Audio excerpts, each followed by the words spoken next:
You're standing on a flat, open plain. The wind is cutting straight through you like a knife made of ice. There is no house behind you. There is no jacket on your shoulders. There is no fire. Somewhere in the darkness ahead of you, something large is moving. You have nothing but your hands, your brain, and the people standing next to you. And here is the question that should stop you cold. How did anyone survive this? That's the question we're about to answer. Subscribe to the Berry Layer so you never miss one. About 1.8 million years ago, a group of early humans called Homo erectus, which just means upright human, walked out of Africa and spread across a planet that had no mercy for them. They were not the strongest animals alive. Lions were stronger. Bears were stronger. Mammoths were incomparably stronger. Early humans were medium-sized, relatively slow, and had no natural weapons attached to their bodies. No claws, no venom, no thick hide. And yet, they not only survived, they spread across Africa, Asia, and eventually every cold, brutal corner of the earth. Scientists have spent decades asking exactly how. The answers they have found are stranger and more remarkable than any story we could invent. The oldest confirmed evidence of controlled fire made by early humans comes from a site in South Africa called Wonderwork Cave. Researchers Francesco Bernat and Paul Goldberg, publishing in the journal Proceedings of the National Academy of Sciences in 2012, found burned animal bones and plant ash inside the cave dating back roughly 1 million years. This was not a natural wildfire. The fire was made and maintained by human hands. Fire changed everything. It is difficult to overstate this. Fire kept predators away at night because almost no animal on Earth willingly walks into a flame. Fire extended the day, meaning people could work, plan, and talk when the sun was gone. And perhaps most importantly, fire cooked food. Cooking breaks down the tough fibers inside raw meat and plants, releasing far more energy calories, the fuel your body runs on, than eating raw food provides. Harvard anthropologist Richard Wrangham has argued for years, most fully in his 2009 book, Catching Fire: How Cooking Made Us Human, that cooked food is literally why our brains grew so large. We had more energy. The brain, which demands enormous amounts of fuel to function, could finally afford to get bigger. Fire did not just warm ancient humans. Fire may have built the mind you are using right now to understand these words. Think about what a single fire meant for a group of people sitting around it at night. The predator that had been circling the camp for an hour stops at the edge of the light and turns away. The child who was shivering falls asleep warm. The meat that would have taken the body hours to digest raw is soft and ready in minutes. One fire, one night. Repeated thousands of times across hundreds of thousands of years. That is how fire changed a species. But here's where it gets unsettling. Fire was not always enough. As early humans pushed into colder regions into Europe, into Ice Age Asia, temperatures dropped so far that fire alone could not save them. They needed walls. And they had no lumber yards, no brick factories, and no tools made of metal. So what did they build with? They built with bones. Enormous bones. In 1965, Soviet archaeologists excavating sites in Ukraine discovered something that took years to fully understand. At a place called Mezerich, and at nearby sites including Dobranichevka, they uncovered the remains of dwellings built almost entirely from mammoth bones.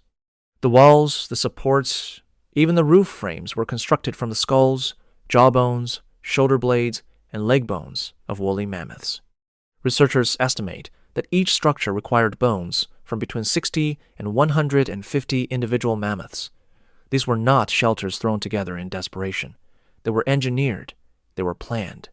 Olga Soffer, an archaeologist at the University of Illinois, studied these sites extensively and concluded they were built roughly 15,000 years ago by people called the Epigravettian culture, a group of Homo sapiens, our direct ancestors, who survived Ice Age winters that would kill an unprotected person in hours.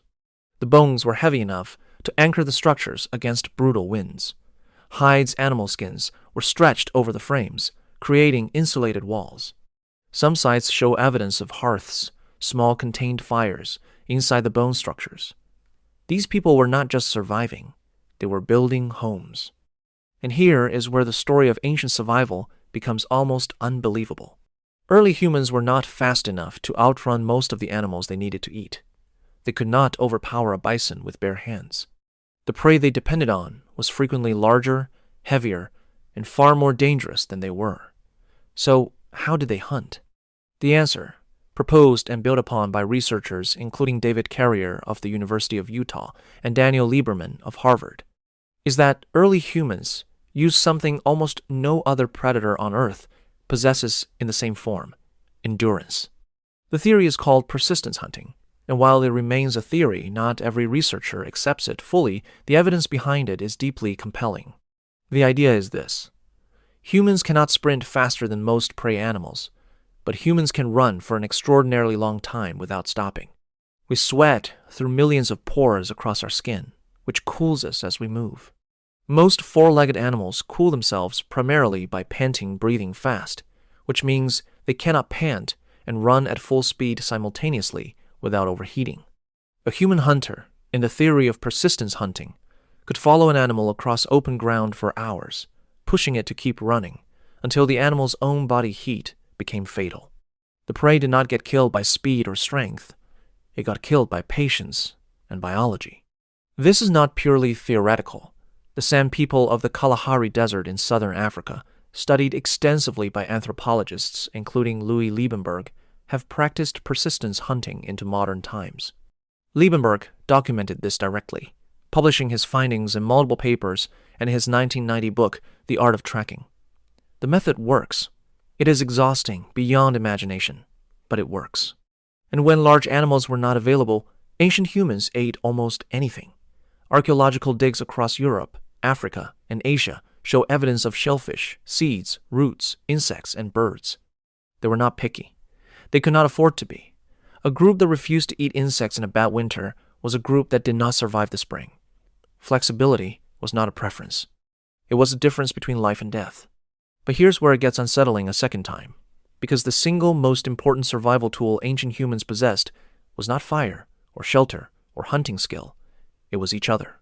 There is strong evidence, compiled by researchers including Kim Storelny of Australian National University in his 2012 book, The Evolved Apprentice, that the transmission of knowledge between people teaching, watching, copying, and improving was the true engine of human survival.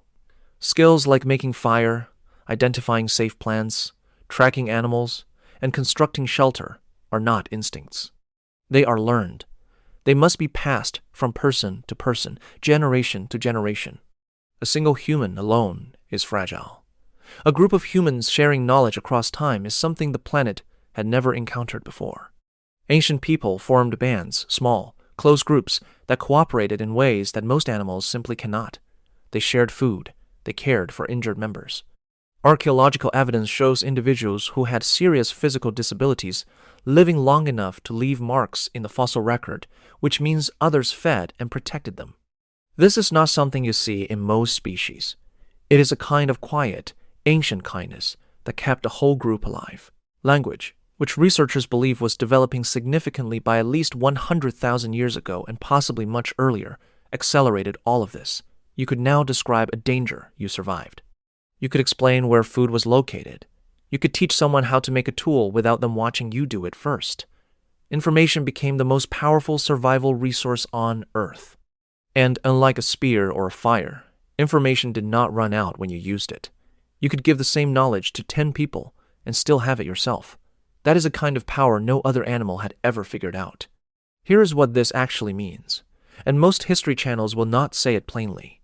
We spend a great deal of time in the modern world celebrating individual achievement, the person who invented something, the leader who built something, the genius who changed everything alone. But the story of human survival, the real story, written in bones and burned ash and ancient campsites, is not a story about individuals.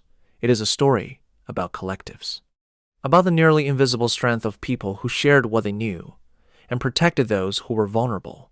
Every skill you have was taught to you by someone. Every piece of food you eat exists because of supply chains involving thousands of people. Every warm building you sleep in rests on thousands of years of accumulated knowledge about how to build walls and contain heat. You are not surviving alone. You have never survived alone. No human ever has. And here is the part that should genuinely humble us. The people we sometimes casually call primitive, the Ice Age hunters who built homes from mammoth bones, who ran prey animals to exhaustion across open plains, who kept their injured alive when no doctor existed. Those people were not less intelligent than we are. Their brains were the same size as ours. Their capacity for problem solving, for love, for language, for community, it was ours. They just faced problems we cannot fully imagine. They were not primitive. They were, by any serious measure, the greatest survivors this planet has ever produced. And we are here today, every single one of us, only because they refused to stop.